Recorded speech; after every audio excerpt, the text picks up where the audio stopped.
Germany की राजधानी Berlin में स्थित वर्क 5 फैक्ट्री। यहाँ के कर्मचारी रोबोटों की मदद से जटिल आकार बनाने में पारंगत हैं। एक त्रिआयामी टेम्पलेट के तौर पर वो आकार मशीन में फिट किया जाता है। इस रोबोटिक आर्म में कुछ नई खूबियां हैं। मशीनों को आमतौर पर इस तरह से प्रोग्राम किया जाता है कि वे सटीक तरह से तय एकमात्र काम को पूरा करते हैं। परंपरागत औद्योगिक रोबोटों की तुलना में यहाँ मैं इसे अपने हाथ से गाइड कर सकता हूँ। यहाँ एक रिलीज बटन लगा है। मैं इसे साफ साफ बता सकता हूँ कि उसे किस इलाके में काम करना है। इसके लिए मुझे बहुत बारीकी से निर्देश देने की जरूरत नहीं है। इन नए तरह के रोबोटों को कोबॉट कहा जाता है, जो कि कोलैबोरेटिंग रोबोट्स का छोटा रूप है। इन्हें चलाना तो आसान है ही, साथ ही इनका इस्तेमाल इंसानों के लिए कहीं ज्यादा सुरक्षित भी है। हर एक्सिस में एक सेंसर लगा है। जैसे ही कहीं प्रतिरोध ज्यादा होने लगता है तो मुझे थोड़ी देर के लिए इसे बस रोक देना होता है। इसका मतलब हुआ कि आप बहुत करीब से इस रोबोट के साथ काम कर सकते हैं। मिसाल के तौर पर अगर मॉडल बनाने वाली किसी कंपनी को एक आर्किटेक्चरल मॉडल प्रोग्रामिंग करनी होती है। ये तो हुई सैद्धांतिक बात। जब इसे काम में लाया जाता है तो कैसा होता है?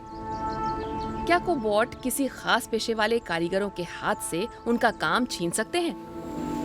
ऑस्ट्रिया के शहर तिरोल की हुसेल जॉइनरी में डिजाइनर कुर्सियां बनाने का काम होता है। इस पारिवारिक काम में 15 लोग लगे हैं। वे खास डिजाइन की श्रृंखला में एक जैसी कई कुर्सियां बनाते हैं, यानी एक ही काम बार बार करना होता है।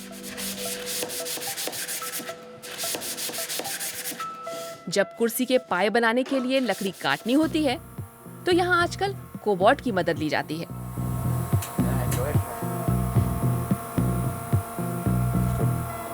वर्कशॉप में हंस यॉर्ग मोजर उसकी जिम्मेदारी संभालते हैं।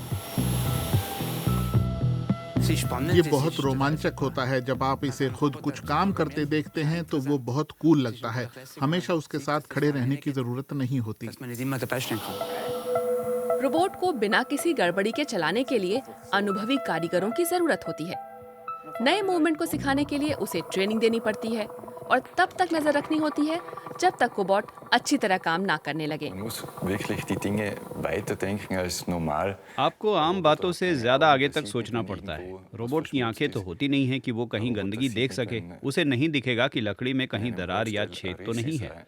इसलिए काफी सीखने की जरूरत है।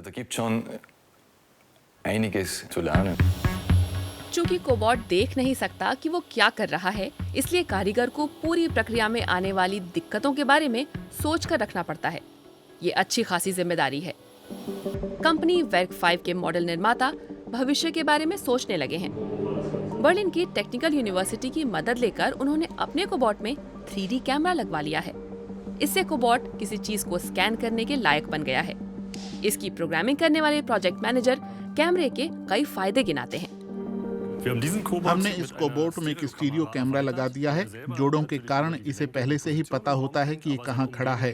अब इसे आसपास के बारे में भी पता होगा। अब कंप्यूटर में एक 3D इमेज लाई जा सकती है। अब कोबॉट लकड़ी के टुकड़े पर अपने आप खुद को ओरिएंट कर सकता है, यानी वो एक तरह से लकड़ी की ऊंची नीची सतह को देख सकता है और इंसानी मदद के बिना अपने मूवमेंट को उसके हिसाब से ढाल सकता है। ये तकनीक भविष्य में और काम आ सकती है। किसी नमूने में लगे डेंट को पहचानने और सैंडिंग करके उसकी मरम्मत करने में। सैंडिंग का काम काफी कठिन होता है और उसमें निपुणता की जरूरत होती है। अच्छी खासी धूल उड़ती है और खूब शोर होता है। इस तरह के शिल्प में इसका इस्तेमाल होता है। इसलिए हम इस काम को खास तौर पर रोबोट या कोबॉट को देना चाहते हैं, ताकि लोग इससे बेहतर काम में अपना समय लगा सकें। तो क्या कोबॉट शिल्प की दुनिया का अभिन्न अंग बनने वाले हैं? पक्के तौर पर तो कहना मुश्किल है, लेकिन संभावना काफी मजबूत है।